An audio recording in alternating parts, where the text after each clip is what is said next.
जय हिंद। जो आप क्लास 10th में हो और 2023 में साइंस का एग्ज़ाम दोगे तो ये वीडियो आप लोगों के लिए है। इस वीडियो में आप लोगों को क्लास 10th के महत्वपूर्ण प्रश्नों के उत्तर बताने वाला हूं जो बहुत ही महत्वपूर्ण है, जो आपके बोर्ड एग्जाम में हर साल पूछे जाते हैं और इस साल भी आएंगे, तो आप लोग इनको जरूरी तैयार करके जाना। तो ये प्रश्न बहुत ही इंपॉर्टेंट हैं, तो इनको जरूरी तैयार करके जाना। 100% आ सकते हैं, तो आप लोग इस वीडियो को पूरा देखना। बताऊंगा 10 क्वेश्चन बताऊंगा जो आपके बोर्ड एग्जाम की दृष्टि से बहुत ही महत्वपूर्ण है। और आप लोगों को एक सीरीज चलेगी 1 से और 2, उसके बाद में 3 और 4 और 5 ऐसे चलेगी, सीरीज चलेगी। उसमें आप लोगों को साइंस और उसके बाद में हिंदी, इंग्लिश सभी के आप लोगों को इम्पॉर्टेंट क्वेश्चन बताने वाला हूं। और टारगेट है 2023 के लिए 95%। तो हमारे चैनल को सब्सक्राइब कर लेना, आपको अच्छे वीडियो प्रोवाइड करेंगे। तो चलो शुरू करते हैं। तो पहला प्रश्न क्या है यहाँ पर, वियोजन अभिक्रिया क्या है, एक उदाहरण दीजिए। ये केमिस्ट्री का क्वेश्चन है। क्या लिखा है, वियोजन अभिक्रिया क्या है, एक उदाहरण दीजिए।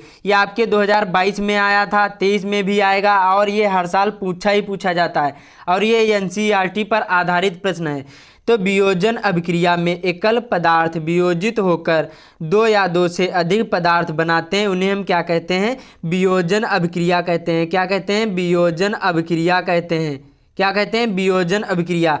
वियोजन अभिक्रिया में एकल पदार्थ वियोजित होकर, मतलब वियोजित मतलब टूट कर 2 या 2 से अधिक पदार्थ बनाते हैं, वियोजन अभिक्रिया कहलाती है।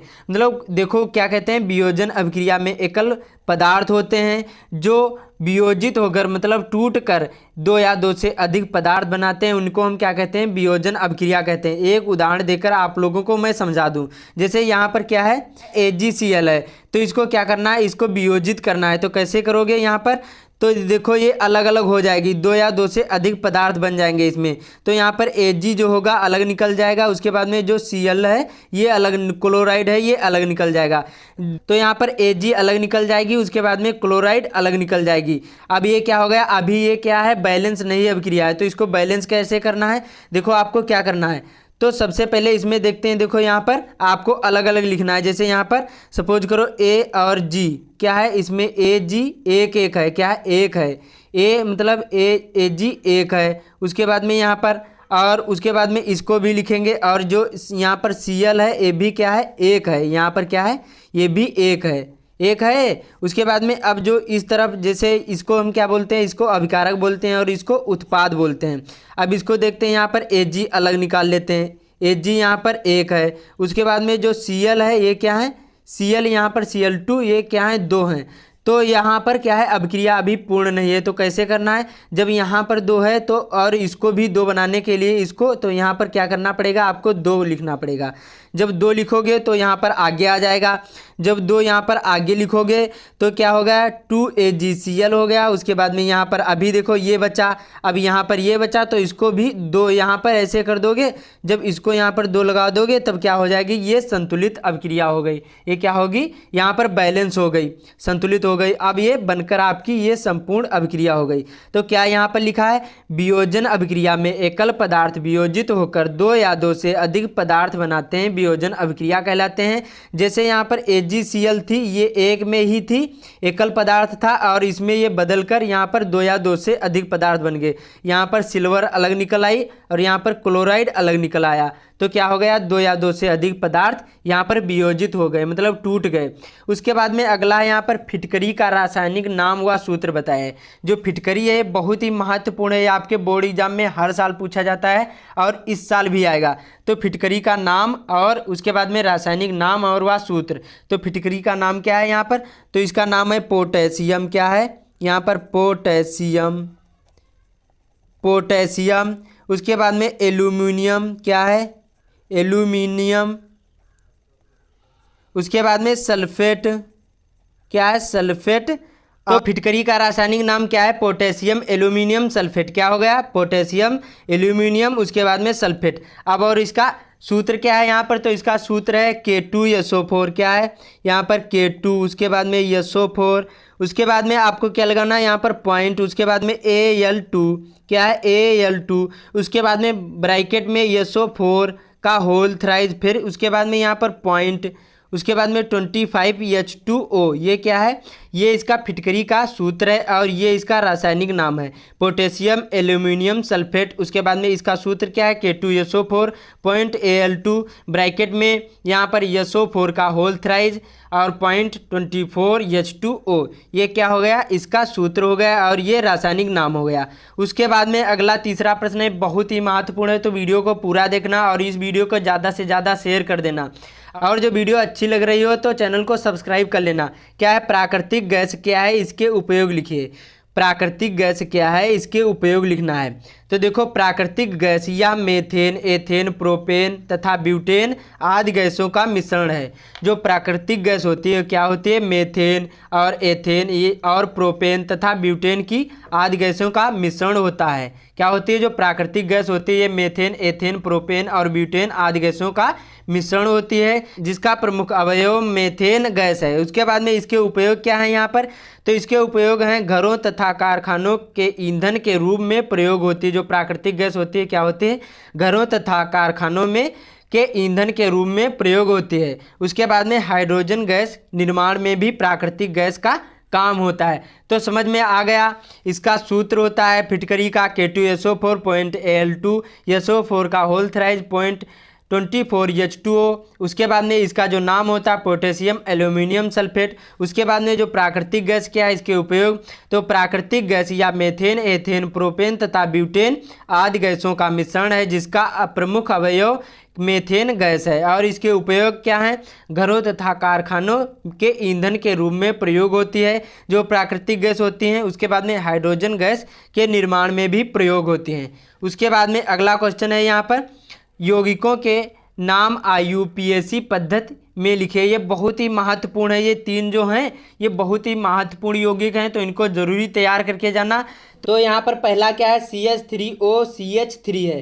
तो इसमें देखो जहाँ पर O और उसके बाद में CH3 है, तो क्या है, इसमें मेथॉक्सी और मेथेन है और ये ईथर ग्रुप का है। क्या है, ये ईथर ग्रुप का है और इसका जो सूत्र होता है क्या है, CH3OCH3। उसके बाद में जो इसका IUPAC नाम क्या है, मेथॉक्सी। यहाँ पर क्या है, मेथेन।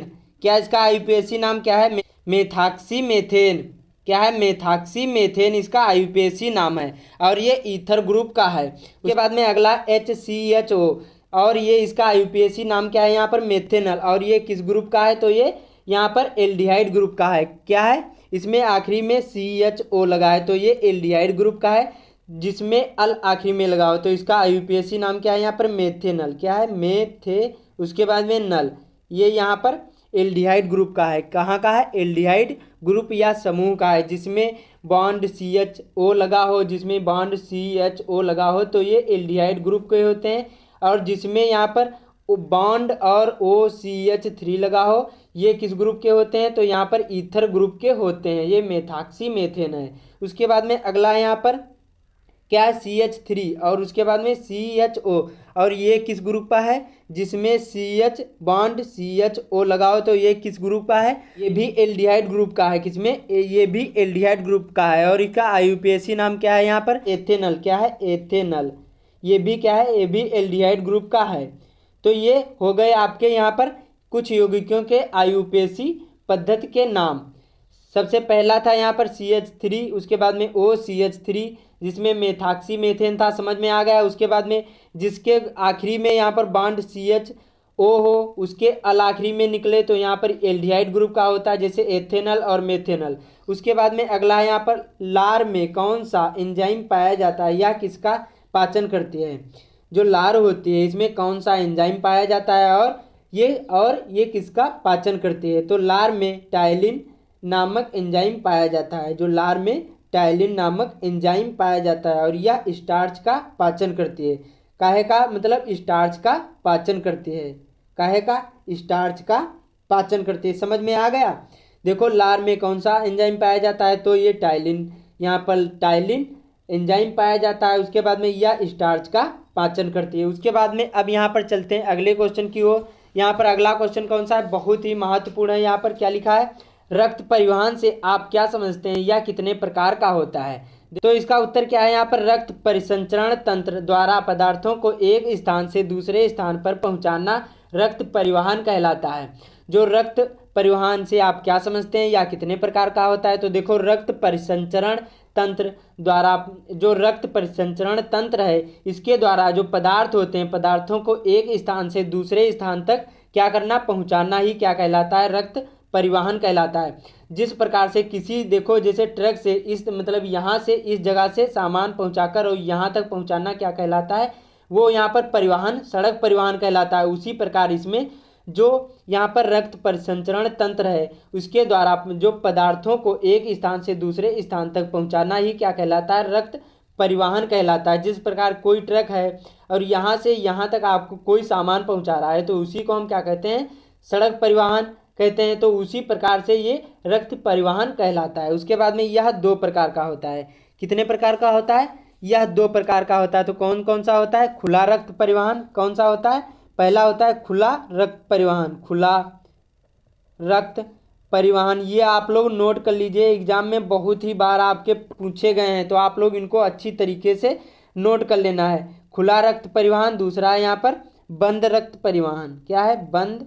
उसके बाद में रक्त परिवहन। ये आप लोग अच्छी तरीके से सभी प्रश्न नोट कर लीजिए और इसके आंसर भी आप लोग नोट कर लीजिए या फिर इसका स्क्रीनशॉट भी ले लें। बहुत ही बार आपके बोर्ड एग्जाम में ये पूछे गए हैं। अगला यहाँ पर एड्स तथा हीव का पूरा नाम बताइए। ये आपके बोर्ड एग्जाम में बहुत बार पूछा गया है। तो एड्स, जो एड्स की फुल फॉर्म हिंदी में क्या है, उपर्जित प्रतिरक्षा न्यूनता सिंड्रोम, क्या है, उपर्जित प्रतिरक्षा न्यूनता सिंड्रोम इसको हिंदी में कहते हैं। और इसको अंग्रेजी में क्या कहते हैं, एक्यूरेट इम्यूनो डिफिशियंसी सिंड्रोम, क्या कहते हैं, एक्यूरेट इम्यूनो डिफिशियंसी सिंड्रोम इसको कहते हैं अंग्रेजी में। ये आपको अच्छी तरीके से याद कर लेना, बहुत ही बार आपके बोर्ड एग्जाम में पूछे गए। उसके बाद में ह्यू का, जो ह्यू को हिंदी में क्या कहते हैं, मानवीय प्रतिरक्षाहीनता विषाणु, क्या कहते हैं, मानवीय प्रतिरक्षाहीनता विषाणु। उसके बाद में अंग्रेजी में क्या कहते हैं, ह्यूमन इम्यूनो डिफिशियंसी वायरस। समझ में आ गया?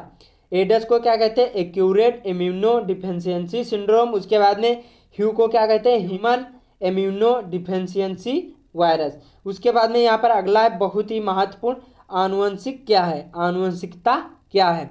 तो देखो, माता पिता और पूर्वजों से पीढ़ी दर पीढ़ी संतान में पहुँचने वाले लक्षणों को आनुवंशिकता कहते हैं।